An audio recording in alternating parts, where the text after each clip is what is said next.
Bonjour à tous merci de regarder, de visionner cette vidéo.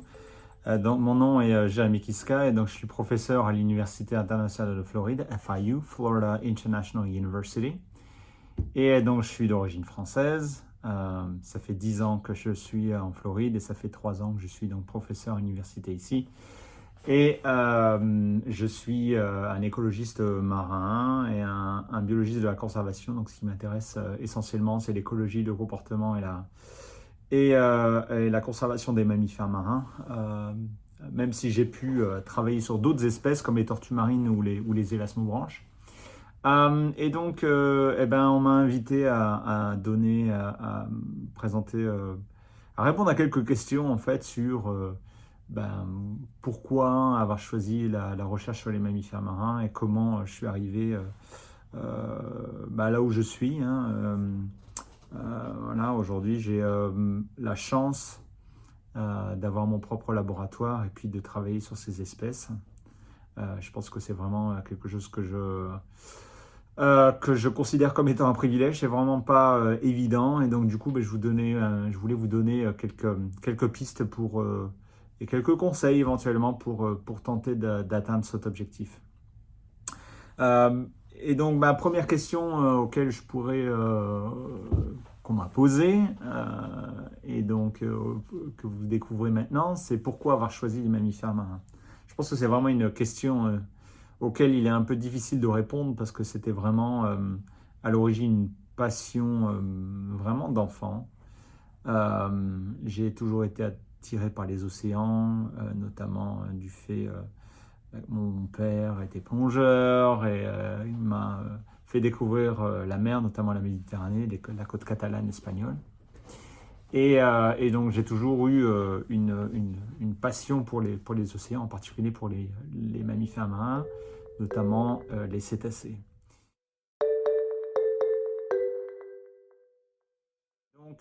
Donc du coup, c'est vraiment né voilà, très jeune et pendant mon adolescence, je m'y suis intéressé, je lisais énormément sur ces animaux. Naturellement, je ne pouvais pas faire grand-chose ou m'impliquer en étant mineur, mais dès que, autour de l'âge de 17 ans, j'ai commencé vraiment à me documenter, savoir ce qui se faisait notamment en France. Moi, je suis originaire du nord de la France et j'ai grandi sur les côtes du littoral dunkerquois et donc de la mer, quelques mammifères marins. Et donc, c'était un peu mon terrain de jeu initial. Et donc, ce que j'ai fait autour de l'âge de 17-18 ans, c'est que je me suis impliqué dans des associations locales où j'ai pu prendre part à des activités de recensement des populations de phoques. À l'époque, il y avait très très peu de phoques. D'ailleurs, sur le long des côtes du nord de la France, même en baie de Somme, il y en avait une population d'une soixantaine. Maintenant, on a plus que 12, multiplié par 10 les effectifs.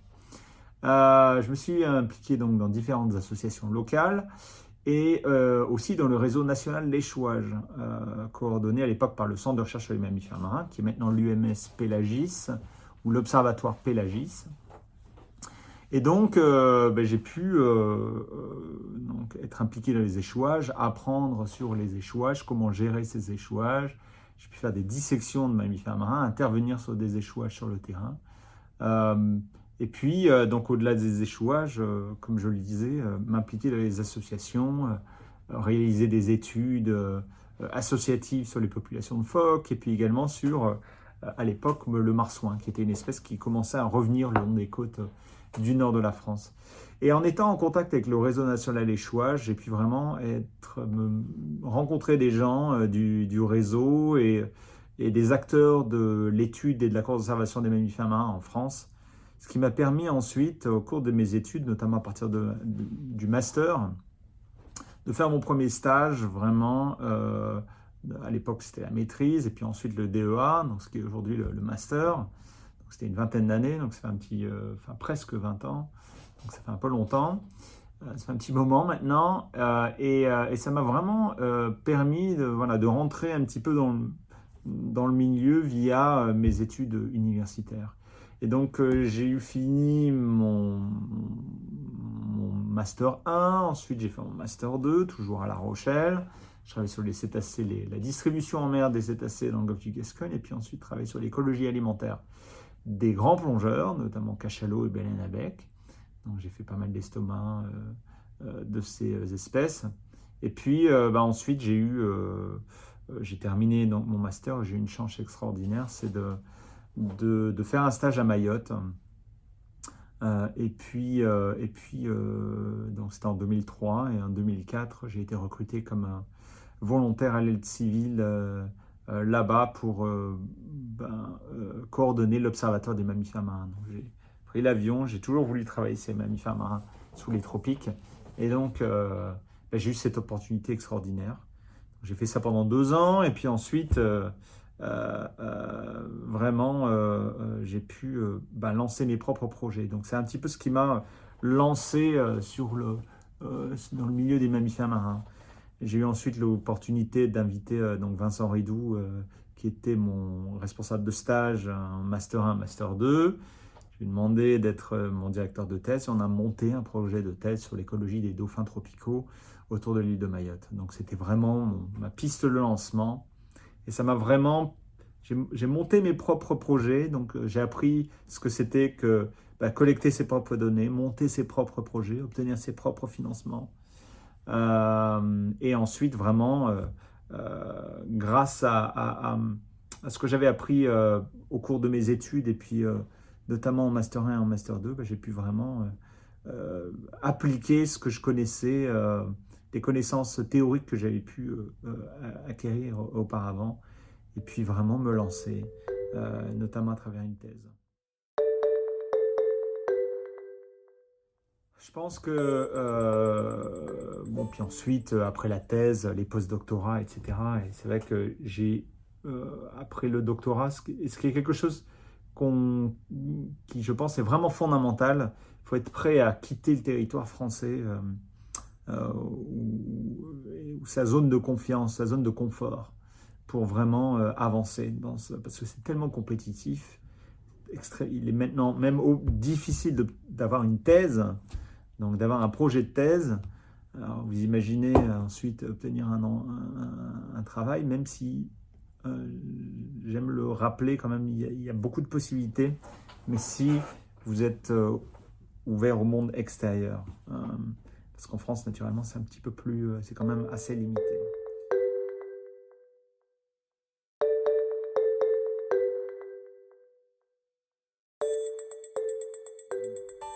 Donc voilà, les conseils que je donnerais aux personnes qui voudraient vraiment faire de la recherche sur les mammifères marins, il y en a plusieurs. Le premier, c'est de lire énormément. C'est vraiment quelque chose que j'ai fait très tôt, lire la littérature scientifique, savoir ce qui se fait, comment est-ce que les choses se font, quelles sont les méthodes employées, quelles sont les grandes questions.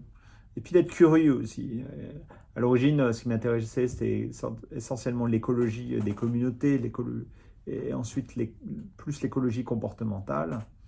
Et plus tard, ensuite, la conservation, les problèmes que les mammifères marins rencontrent, en particulier les pêcheries. Et c'est quelque chose que j'ai développé en termes de problématiques de recherche par la suite.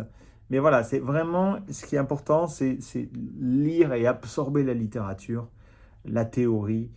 J'ai constitué une bibliothèque assez importante que je travaille encore aujourd'hui. Et ça m'a vraiment permis d'obtenir cette culture scientifique qui, je pense, est vraiment importante. Donc ça, c'est la première chose. La seconde, c'est vraiment se munir d'outils. D'outils lorsqu'on a quand même réussi à identifier ce qu'on veut faire. À quel domaine, dans quel domaine on veut vraiment, quelles sont les grandes questions qu'on veut en fait explorer, auxquelles on veut répondre. Est-ce que c'est l'écologie? Est-ce que c'est la physiologie? Est-ce que c'est du comportement? Ça, c'est extrêmement important, et de creuser en fait sa niche scientifique. C'est-à-dire, bon voilà, moi je vais me focaliser là-dessus et je vais y aller pendant un certain temps. Ça ne nous empêche pas de faire d'autres choses et ensuite de bifurquer sur d'autres choses. Tout le monde le fait, je pense, à un certain moment. Mais c'est surtout de creuser un chemin. Et puis ensuite, donc c'est la seconde partie, être vraiment, travailler sur vraiment euh, euh, sur les outils statistiques par exemple, les méthodes pour lesquelles vous allez devenir euh, euh, un expert en fait.